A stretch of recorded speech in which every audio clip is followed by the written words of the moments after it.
Hey guys, this is Pial the Taste Master. আজকের ভিডিওতে দেখাবো চিকেন কারি রেসিপি। ইউটিউব এবং ফেসবুক থেকে আপনাদের অনেক ভালো সাড়া পাচ্ছি। আপনাদের সাপোর্ট আমার এগিয়ে যাওয়ার প্রেরণা। আমি খুব ভালো সাড়া পাচ্ছি আপনাদের কাছ থেকে। আমার ভিডিওগুলো ভালো লেগে থাকলে আমার ফেসবুকে লাইক করবেন, কমেন্ট করবেন, শেয়ার করবেন আর আমার ইউটিউব চ্যানেলে একটা সাবস্ক্রাইব করবেন। আজকের ভিডিওতে দেখাবো চিকেন কারি রেসিপি। সাধারণত বাঙালিদের ঘরে যেভাবে চিকেন রান্না করা হয় আজকে আমি দেখাবো সেরকম একটা চিকেন রেসিপি। তাহলে আর দেরি না করে ভিডিওটা এখন শুরু করি। আজকে রান্নাটা করব মশলা বেটে।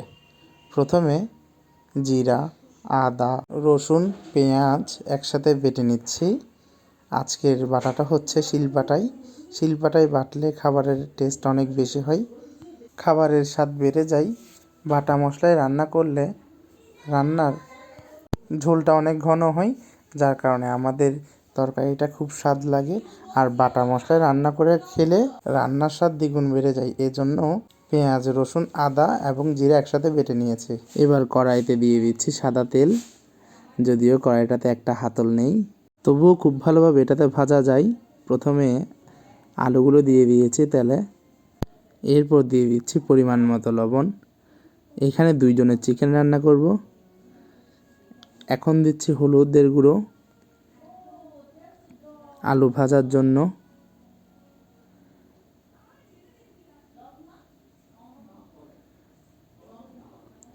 এরপর ভালো করে আলুটা নাড়িয়ে নিব যাতে লবণ এবং হলুদ আলুর সাথে খুব ভালো করে মিশে যায়। আলু খুব ভালোভাবে নাড়িয়ে ভেজে নেব।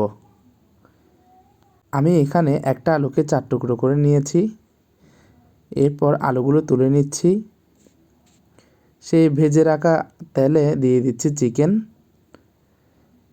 এখানে 2 জনের পরিমাণ আমি নিয়েছি 700 গ্রাম চিকেন আমাদের 2 জনের জন্য। আজকের চিকেনটা আমি মশলা দিয়ে মাখি নেই, আজকেরটা খুব তাড়াতাড়ি রান্না হয়ে যাওয়ার জন্য ভেজে নিচ্ছি যাতে চিকেনের কাঁচা গন্ধটা চলে যায়।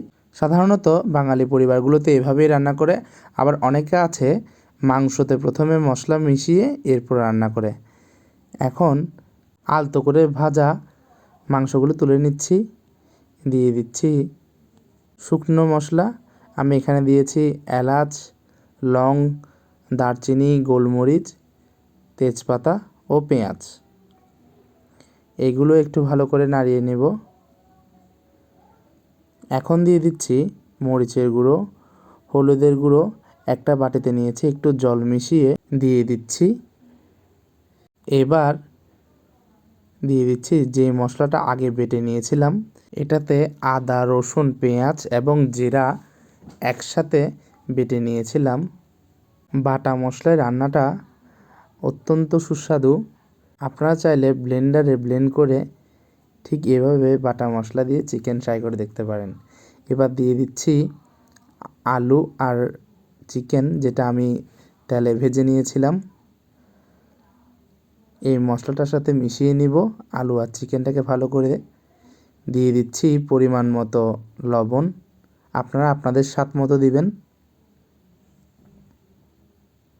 এরপর দিয়ে দিচ্ছি অল্প একটু জল। কিছুটা জল চিকেন থেকেও ছাড়বে। জলের পরিমাণ প্রথমে অল্প দিব, এরপর মশলা পুরোপুরি কষিয়ে গেলে আবার দিব জল এবং জল দেওয়ার পর ঢেকে দেব। ঢাকনা উঠানোর পর দেখতেই পাচ্ছেন চিকেন সিদ্ধ হয়ে গেছে। এখন ঝোলটা একটু শুকানোর অপেক্ষা করব, যেহেতু এই রান্নাটা 2 জনের। চিকেনের আলুটা খুব ভালোভাবে সিদ্ধ হয়ে গেছে। আমাদের চিকেনটা রেডি এবং খাওয়ার জন্য প্রস্তুত। আমি ডিনারের জন্য নিয়ে নিচ্ছি চিকেনটা। আজকে ডিনারে থাকবে চিকেন, রুই মাছ আর আছে সবজির চচ্চড়ি, সাথে আমি সালাদও নিয়ে নিয়েছি। বন্ধুরা, আমার ভিডিওটা ভালো লেগে থাকলে অবশ্যই লাইক করবেন, কমেন্ট করবেন, শেয়ার করবেন আর আমার ইউটিউব চ্যানেলে একটা সাবস্ক্রাইব করবেন। দেখা হবে নেক্সট ভিডিওতে। এটাই আজকের ডিনার।